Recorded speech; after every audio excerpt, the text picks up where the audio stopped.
जय शिवराय मित्रांनो. आता राज्यामध्ये पाऊस येण्यासाठी अवघा 5 ते 6 दिवसाचा कालावधी बाकी आहे. महाराष्ट्रातल्या बऱ्याचशा भागांमध्ये हाही पाऊस अतिशय जोरदार ते धुव्वाधार होण्याचा अंदाज आहे आणि परिस्थिती सुरुवातीला तो मराठवाडा आणि दक्षिण महाराष्ट्रापासून तो करणार आहे. ही आतापर्यंत ही माहिती तुम्हाला प्राप्त झालेली होती.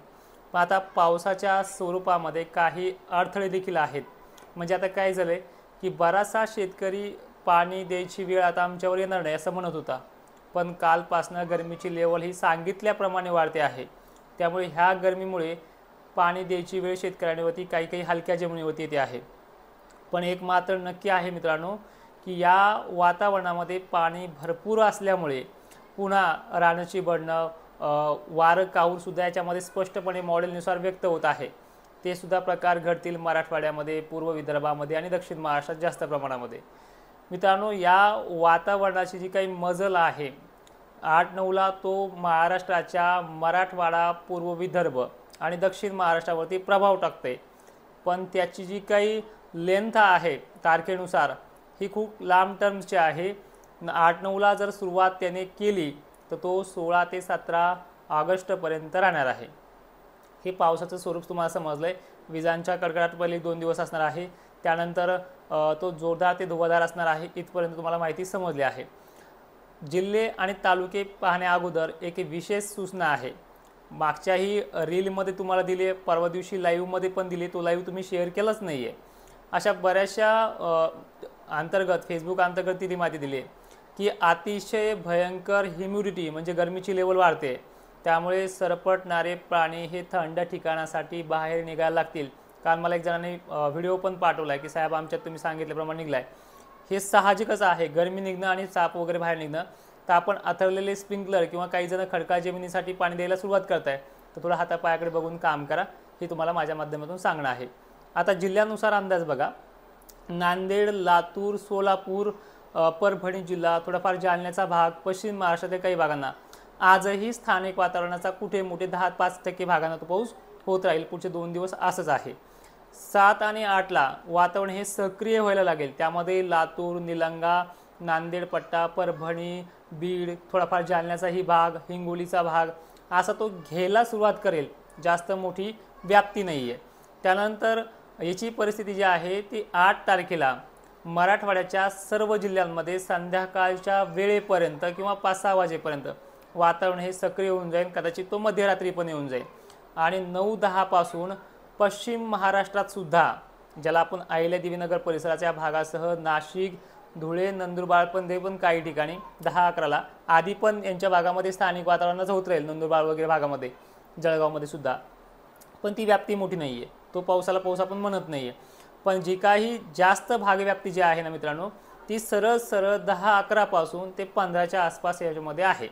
आणि पश्चिम महाराष्ट्रामध्ये मागील 2 महिन्यापासून नव्हे तर दरवर्षी 10 वर्षापासून जरी आपण इतिहास काढला तर पश्चिम महाराष्ट्राला जून-जुलैचा पाऊस चांगला पडत नाही. पण इथे ऑगस्ट नंतर गरमीच्या लेवलने होणारा पाऊस त्यांना चांगला पडतोय. उदाहरणार्थ परतीचा परवाच त्यांना चांगला पडतोय. आता ह्या पावसामध्ये त्यांच्या पहिल्या पावसापेक्षा सुधारणा ही वाढ होणार आहे. कमीत कमी पहिल्या पावसापेक्षा 3 ते 4 पट जास्त हा पाऊस होण्याचा अंदाज आहे. त्यामुळे ह्या धुळेकरांना, अहिल्यानगरकरांना, सांगलीकरांमध्ये काही भाग राहिले असतील, धाराशिवमध्ये काही भाग राहिले असतील, तर असे छत्रपती संभाजीनगरमध्ये पण भाग आहे. तर मला असंही ऐकायला मिळाले की बुलढाणा आणि अमरावती जिल्ह्याचे काही नांदगाव वगैरे भाग देखील याच्यामध्ये आहे.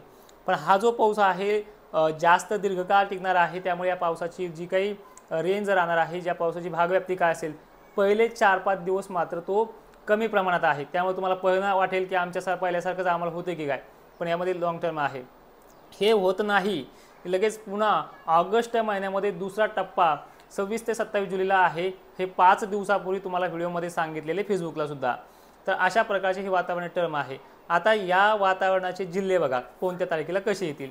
मराठवाडा जो आहे तो 9 तारखेला बऱ्यापैकी व्यापणार आहे. मराठवाड्याच्या नांदेड, परभणी, सोलापूर, छत्रपती संभाजीनगर, जालना, हिंगोली, यवतमाळ हा भाग देखील घेत तो MP साईडला देखील जाणार आहे, ब्रह्मपूर वगैरे भागामध्ये. त्यानंतर सोलापूर, पुण्याचा पूर्वेकडील भाग, यामध्ये जी काही श्रीगोंदा, कडाष्टी, इंदापूर, बारामती जे काही भाग आहेत हे सुद्धा बऱ्यापैकी घेणार आहे। सांगली, सोलापूर आणि नाशिकसाठी हा पाऊस थोडा लेट येईल, 12-13च्या दरम्यानमध्ये येईल, आधीही तिथे होईल, पण जी काही आपल्याला व्याप्ती पाहिजे ही 12-13 त्या टायमिंगला ती मिळून जाईल। त्यानंतर 9 तारखेचा जो काही पाऊस आहे पूर्व विदर्भ सगळ्या जिल्ह्यांमध्ये आहे।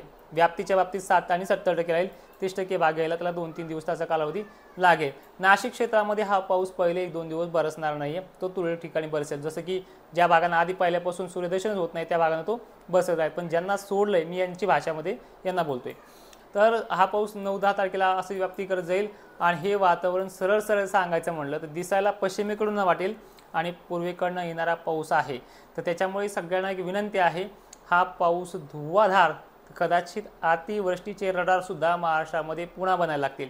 त्यामुळे मी पहिले तुम्हाला याच्या अगोदर सांगितले की जवळपास तुम्ही पाण्याची हाव ठेवू नका असा मराठवाड्यांना आणि विदर्भांना सल्ला दिला होता, तर आता त्याची प्रचिती ओल्या दुष्काळातसुद्धा ह्या पावसामुळे वाढेल आणि पुढचा पुन्हा दुसरा जो काही टप्पा आहे पोळ्याच्या पिरियडचा सरळ सरळ तो परतीच्या पावसामध्ये मोडतो की काय, तर अशी परिस्थिती आहे। तर आपल्याला ह्या 2-4 दिवसामध्ये मिळणाऱ्या संधीमध्ये आपली जी काही कामे आहेत, खत, बुरशीनाशके जे काही तुम्ही तुमच्या पद्धतीने वापरता ते करून घ्या। आता सोलापूरची जी काही कंडिशन आहे, सोलापूर तुम्हाला मी पहिलेही म्हटलंय मराठवाड्यामध्ये आणि दक्षिण महाराष्ट्रामध्ये हा पहिली छाप मारणार आहे, पूर्व विदर्भामध्ये। खानदेशला तो 9-10 तारखेला सुरुवात करणार आहे, नाही म्हणून नाही, पण दक्षिणेकडे भागेल, पण व्याप्तीच्या बाबतीत धुळे, नंदुरबार, शहादा, इकडे आपला नाशिक परिसरचा पूर्वेकडे भाग, अहिल्यादेवी नगर परिसर आहे की नाही, पुण्याचा काही सोडलेला भाग, इंदापूर वगैरे साईड, यांना तो घ्यायला जवळपास तो 12-13च्या नंतर 15च्या आतमध्ये कव्हरिंगच्या बाबतीत आहे। महाराष्ट्रात कधीही कोणत्याही तारखेला पाऊस येऊ द्या, तो 1 आणि 2 दिवसात भाग व्यापत नाही, हे अजूनही तुम्हाला सांगतोय, कारण की तुम्ही म्हणता आम्हाला तुम्ही 11-12 तारीख दिली आहे पश्चिम महाराष्ट्रावाले, तर तुम्ही म्हणता त्या तारखेला आम्हाला नाही आहे, तुम्हाला मी अजूनही सांगतो तुमच्याकडे हाय प्रेशर आणि पाऊस पडल्याबरोबर तेथे वातावरण थंड होणं, त्यामुळे हाय प्रेशर क्रिएट होणं आणि भरभर वारे वाहणारे हे प्रकार घडतात। आता ह्या प्रकाराला इथून पुढे बराचसा ब्रेक लागत जाणार आहे आणि तुमच्या भागाची पावसाळी जी काही स्थिती आहे ही सुधारत जाणार आहे, हे मात्र तुम्हाला ठामपणे सांगतोय।